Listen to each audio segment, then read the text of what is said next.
छोटरू बड़ समस्ते जलखिया खाइबा पई पसंद करिवे, खास करके छुआ माने बेसी भल पाइबे। ए जलखिया खाइबा पई एते स्वादिया लागिबो कि छुआ माने बाहर रो फास्ट फूड खाइबा पई इच्छा ही करिवेनी और सब बेले ए जलखिया खाइबा पई डिमांड करिवे। ए नरम नरम हेल्दी टेस्टी जलखिया बनिया पई ना त आपन को अटा चकटिया को पड़िबो ना बेलिवा को पड़िबो। कम समय रे ए जलखिया पई प्रथमे हमें स्टफिंग बा पूरा तयारी करिबा। सेति पई फ्लेम ऑन करके बसेछि गोटे कड़े और सेतिरे 2 चम्मच तेल गरम करिया पई देछि। तेल गरम हे गला परे आधा छोटा चम्मच दबा जीरा फुटी गला परे 2टी मीडियम साइज रो प्याज को छोट छोट करी काटि के दबा। ए सहित हमें 2 ରୁ 3टा कंचा लंका इतरे काटि के दबा। यदि छुआ माने राग खाउ नथिबे ताले लंका स्किप करिवे। मीडियम फ्लेम रे प्याज को हल्का लाल कलर होला पर्यंत भाजिबा। प्याज को अधिक समय पर्यंत भाजिबा दरकार नै। देखंतु प्याज रे हल्का कलर आसी जाईची। एबे हम इतरे किछि परिबा ऐड करबा। तो एठी मु गोटे मीडियम साइज रो गाजर को कोरी के नेछि। ता सहित फाळे कैप्सिकम को छोट छोट करके काटि के देछि। आ गोटे छोट साइज रो टमाटो को छोट छोट करी काटि के दउछि। एठी आपण माने निज पसंद रो परिबा को कम अधिया करके निज पसंद रे नै पारिबे, किंतु सब परिबा को ग्रेड करके बा छोट छोट करके काटि के नेबे। एबे हम लो टू मीडियम फ्लेम रे सब परिबा को टिके समय भाजिबा, जेमति कि परिबा टिके हमर सिझि जिवो।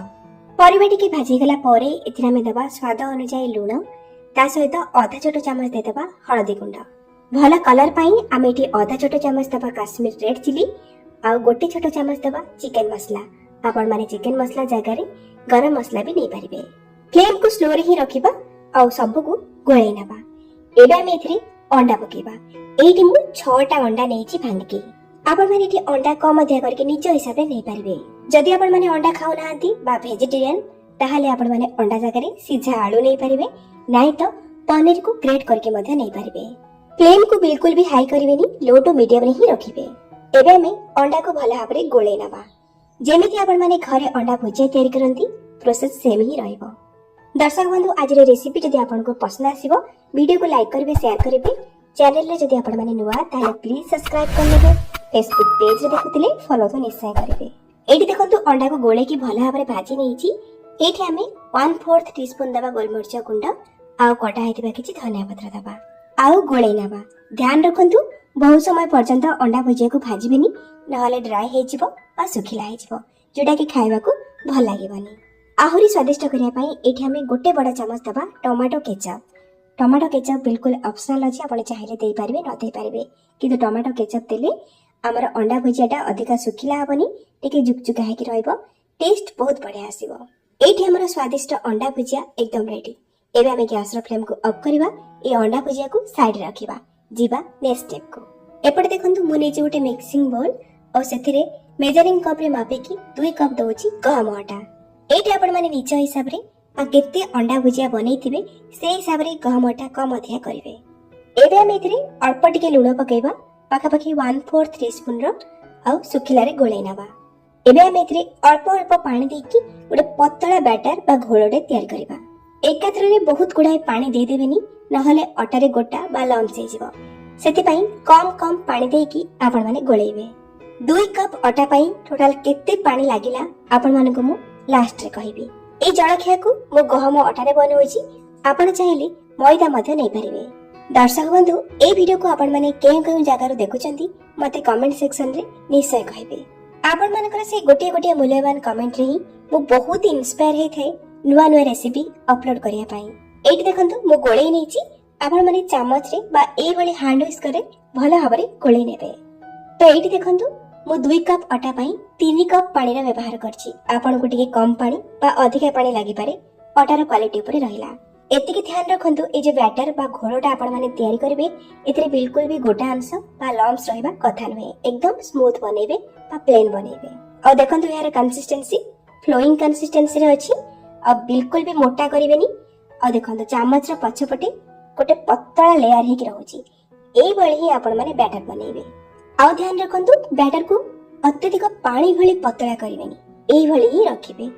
तो एठी हमर बैटर रेडी हे गला पिठा बनिया पई। एठी मने इची नॉनस्टिक रा गोटे फ्राई पैन, आपण माने नॉनस्टिक रा तावा नै परिबे, कढई मध्ये नै परिबे, नहले आपण माने लुहा तावा बा एल्युमिनियम कढई मध्ये नै परिबे। किंतु आपणकर से तावा बा कढई तेलिया हवा दरकार, माने जोतिर आपण रोटी बनौथिबे ना सेई तावा बिल्कुल नेबेनी। पैन को लो मीडियम फ्लेम रे गरम करिबा ଆଉ ଅଳ୍ପ ଟିକେ ବ୍ରଶ ରେ ତେଲ ଲଗେଇବା, ବେଶୀ ତେଲ ଲଗେଇବେନି। ଆଉ ବ୍ୟାଟର ଗୋଟେ ଚାମଚ ଆମେ ପ୍ୟାନ ରେ ଦବା ଆଉ ପ୍ୟାନ କୁ ଏଇଭଳି ହାତରେ ଟିକେ ବୁଲେଇ ନେବା, ଯାହା ଫଳରେ ବ୍ୟାଟର ଚାରିଆଡେ ସ୍ପ୍ରେଡ ହେଇକି ଗୋଟେ ରାଉଣ୍ଡ ସେପ୍ କୁ ପଳେଇ ଆସିବ। ଏଇ ସମୟରେ ଗ୍ୟାସ ର ଫ୍ଲେମ କୁ ବିଲକୁଲ ହାଇ କରିବେନି, लो ଟୁ ମିଡିୟମ ରେ ରଖିବେ ଆଉ ପିଠାକୁ ସିଝିବା ପାଇଁ ଛାଡିବେ। କିଛି ସେକେଣ୍ଡ ରେ ପିଠା ଉପରଟା ପୁରା ଶୁଖିଲା ହେଇଯିବ, ଜାଣିବେ ପିଠା ଗୋଟେ ସାଇଡ ରୁ ହେଇଗଲା। ଏବେ ଆମେ ପିଠାକୁ ଓଲଟେଇ ନେବା। ପିଠା ଅଟୋମେଟିକ ଚାରି ସାଇଡ ରୁ ଛାଡି ଆସିବ, ଆପଣ ମାନେ ହାତରେ ମଧ୍ୟ ଓଲଟେଇ ପାରିବେ, ଯେହେତୁ ଗ୍ୟାସ ର ଫ୍ଲେମ କୁ ଆମେ लो ମିଡିୟମ ରେ ରଖିଛେ। କିନ୍ତୁ କେୟାରଫୁଲି ଓଲଟେଇବେ, ଯେହେତୁ ପିଠା ଅତି ନରମ ଅଛି। ଏବେ ଆମେ ପିଠାର ଗୋଟେ ପାଖରେ ଅଣ୍ଡା ଭୁଜିଆକୁ ଭରିବା। ଅଧିକା କରିକି ଟିକେ ଅଣ୍ଡା ଭୁଜିଆ ଭରିବେ, ଖାଇବାକୁ ସ୍ୱାଦିଆ ଲାଗିବ। ଆଉ ଯୋଉ ଅଣ୍ଡା ଭୁଜିଆକୁ ଭରିବେ ସାଇଡ ରେ ଟିକେ ଗ୍ୟାପ ରଖିଦେବେ, କାହିଁକି ନା ଆମେ ୟାକୁ ଫୋଲ୍ଡ କରିବା। ଏବେ ଆମେ କେୟାରଫୁଲି ଆମର ପିଠାଟିକୁ ଅଣ୍ଡା ଭୁଜିଆ ଉପରେ ଫୋଲ୍ଡ କରିନେବା ବା ଓଲଟେଇ ନେବା। ଆଉ ଏଇଭଳି ଭାବରେ ପିଠାର ଦୁଇ କଡ଼କୁ ହାଲକା ହାତରେ ସ୍ପାଚୁଲାରେ ପ୍ରେସ୍ କରିନେବା, ଯୋଉଥିପାଇଁ କି ଏଇଟା ଖୋଲିବନି ବା ଆମର ଭିତରେ ଦିଆଯାଇଥିବା ଅଣ୍ଡା ପୁର ବାହାରକୁ ଆସିବନି। ଯେହେତୁ ଅଟା ଚକୁଳି ପୁରା ନରମ ଅଛି ଆଉ ପତଳା ଅଛି, ଇଏ ଭଲ ଭାବରେ ସିଲ୍ ହେଇଯିବ। ଏବେ ଆମେ ବ୍ରଶ ରେ ଉପର ସାଇଡ ରେ ଟିକେ ତେଲ ଲଗେଇ ନେବା ଆଉ କେୟାରଫୁଲି ଓଲଟେଇ ନେବା। ଆଉ ଅପୋଜିଟ ସାଇଡ ରେ ମଧ୍ୟ ଅଳ୍ପ ଟିକେ ତେଲ ଲଗେଇ ନେବା। ଏଇଭଳି ଓଲଟ ପାଲଟ କରିକି ଆମେ ଦୁଇ ସାଇଡ ରୁ ହାଲକା ଟିକେ ଗୋଲ୍ଡେନ କଲର ହେଲା ପର୍ଯ୍ୟନ୍ତ ଭାଜି ନେବା। ଏବେ ପର୍ଯ୍ୟନ୍ତ ଗ୍ୟାସ ର ଫ୍ଲେମ लो ମିଡିୟମ ରେ ଥିଲା, ଏବେ ଆମେ ଟିକେ ହାଇ କରିଦେବା ଫ୍ଲେମ କୁ, ଯୋଉଥିପାଇଁ କି ପିଠାର ଦୁଇ ସାଇଡ ରେ ଟିକେ କଲର ଆସିଯିବ। ଆଉ ଏଇଭଳି ଭାବରେ ପିଠାର କଡ ସାଇଡ କୁ ଟିକେ ସେକି ନେବେ, ଯେମିତି କି କଞ୍ଚା ରହି ନଯାଏ। ଏଇଠି ଦେଖନ୍ତୁ ପିଠା ଦୁଇ ସାଇଡ ରୁ ଭାଜି ହେଇଗଲାଣି, ମାନେ ଦୁଇ ସାଇଡ ରୁ ଗୋଲ୍ଡେନ କଲର ସ୍ପଟ ଆସିଯାଇଛି। ଏମିତି ହେଇଗଲା ପରେ ଜାଣିବେ ଏଇଟା ହେଇଗଲା। ଏବେ ଆମେ ୟାକୁ ପ୍ଲେଟ କୁ ବାହାର କରିନେବା। ଆପଣ ଚାହିଁଲେ ୟାକୁ ଅଣ୍ଡା ପୁର ଦିଆ ପିଠା କହିପାରିବେ, ନାଇଁ ତ ବିନା ଚକଟା ବିନା ବେଲାରେ ଅଣ୍ଡା ପରଟା ମଧ୍ୟ କହିପାରିବେ।